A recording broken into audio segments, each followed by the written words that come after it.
Hello everyone and welcome to another card video. Today I have some fun things from the new Gina K Designs release and Thermoweb. So there's some new goodies. Let's foil.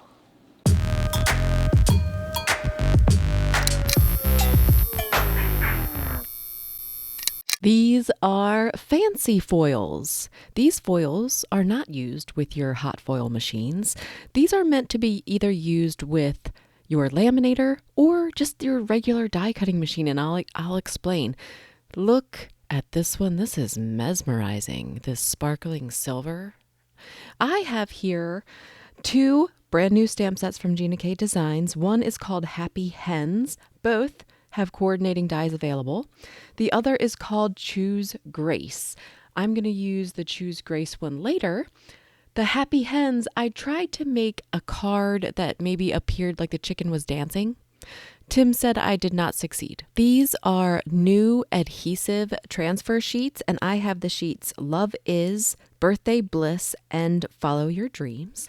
They are basically designs of adhesive that are placed on the back of a piece of acetate for you to use. They do things like this beautiful bird. I used one on a piece of gray and used some ombre foil. You have to keep these foils separate from your hot foil machine foils because they are used slightly different, and it's not always perfect. I learned some tips and tricks to help along the way.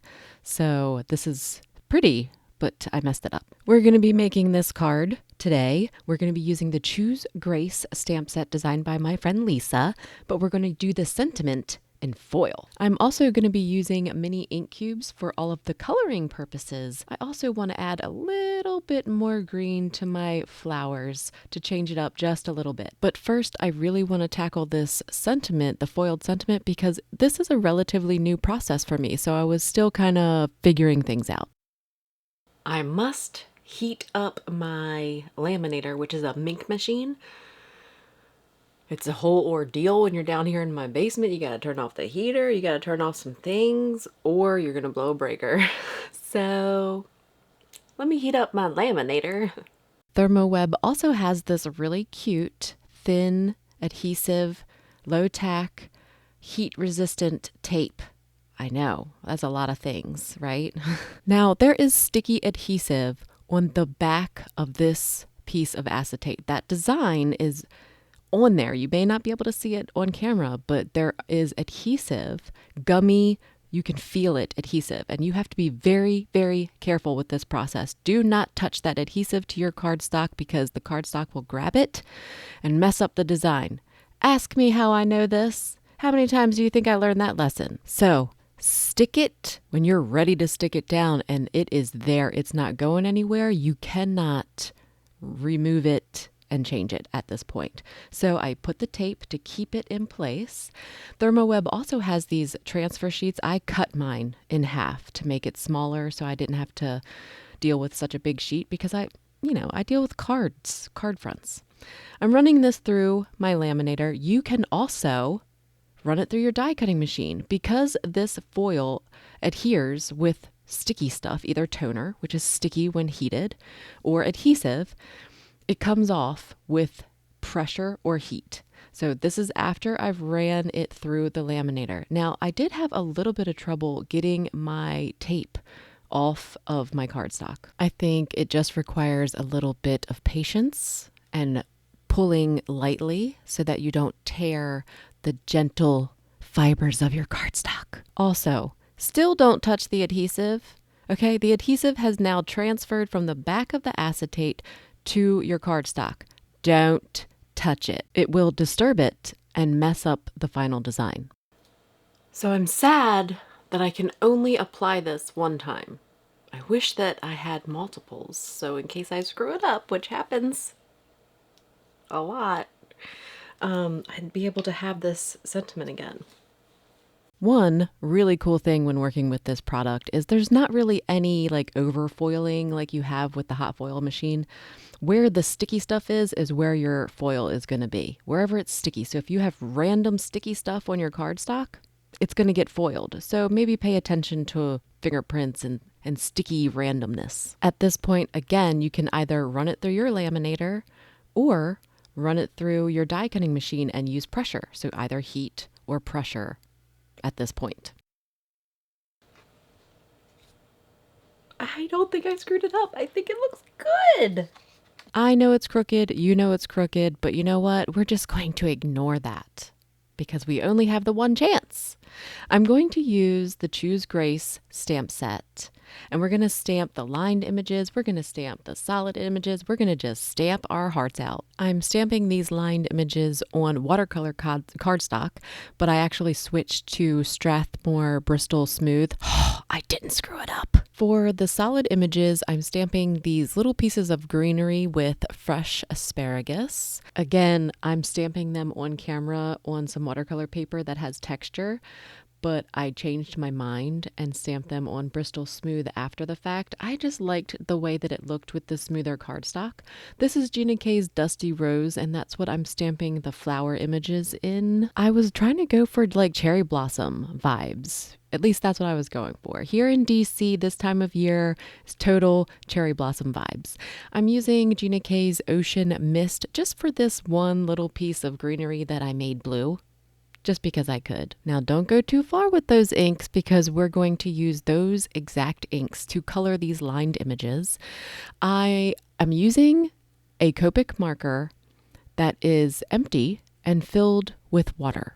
Okay, so you could use an old Copic marker that has dried up, but this one I bought empty for this purpose. And I really have been enjoying using it. I have been using it like crazy.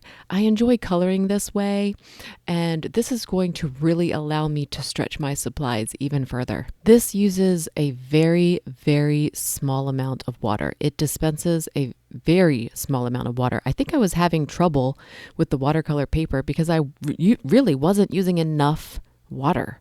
So when I switched to the Strathmore Bristol, it just worked better because I was using such a small amount of water. It's still enough to move the ink around and to color the image. It's just not a lot. I do find myself refilling it with water each time I sit down to color this way. I'm not sure if I'm using all of the water inside the marker or not, but for me, sit down with a full marker of water and just color. There are plenty of other blender pens that I enjoy using, water brushes, but honestly, this has been a really great experience and I've really enjoyed this. I just simply wanted to add color to these images. I wasn't trying to make them look realistic. I wanted them to look cool, and I think I succeeded. We're going to use the coordinating dies. This stamp set has two images, the lined image and the solid image, so you get two of the same die, which makes it awesome when you're trying to cut out like all of these flowers. Sometimes just having two dies feels luxurious. This card is mini slimline size, so it measures 3 1/4 by 6 1/4, so it's slightly taller than your average A2 size card front.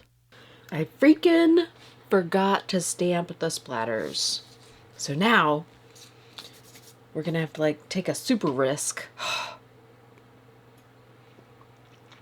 I'm gonna stamp the splatters. I already mounted it to my card base. We're gonna do it anyway. To correct my flub, I'm going to take the splatters, the wonderful splatter image that Lisa provided to us, and I'm gonna stamp this 3 times on my background so that, it adds a little bit of interest. Plus, everybody loves splatters. I love the lines and dots of this stamp set. The lines and the dots are what really, truly make this stamp set for me. To pull this off, I'm using a stamp press. I have one by Fiskars and one by Diamond Press. And you basically just mount your stamp to the underside and you use these foam feet and you just kind of place it where you want it. It's one of my favorite ways to stamp, but it's not as accurate as the Misty. The heating pad is calling my name. And success, which I'm really glad because again, we only have that one crooked sentiment. So I've stuck up half width, that sounds funny, foam adhesive on the back of all my pieces, and I'm just placing them Sometimes they're flat with liquid adhesive to the card base, but really, I'm not a great flower arranger. I'm kind of new to this. I don't know what I'm doing. I really just kind of spread them out and make them not over top of each other so it looks okay, and kind of make it look like a swag, right? That's what it's called, a swag, when it's kind of like draped. Is that a coffin thing? I'm sorry. I don't know what I'm talking about. We've added our fog card panel to a white mini slim card base, and that is it. This card is full of swag, if I might say, and it has a nice shiny foil sentiment that is just a little bit crooked. Here are the two cards that I made that are very similar. I hope that you enjoyed checking out some new products from Thermoweb and Gina K Designs.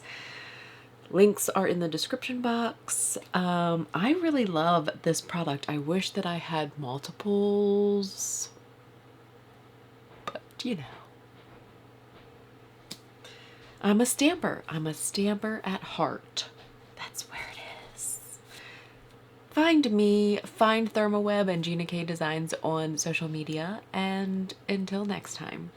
Have you used adhesive transfer sheets before? I would love to know your opinion in the comments below.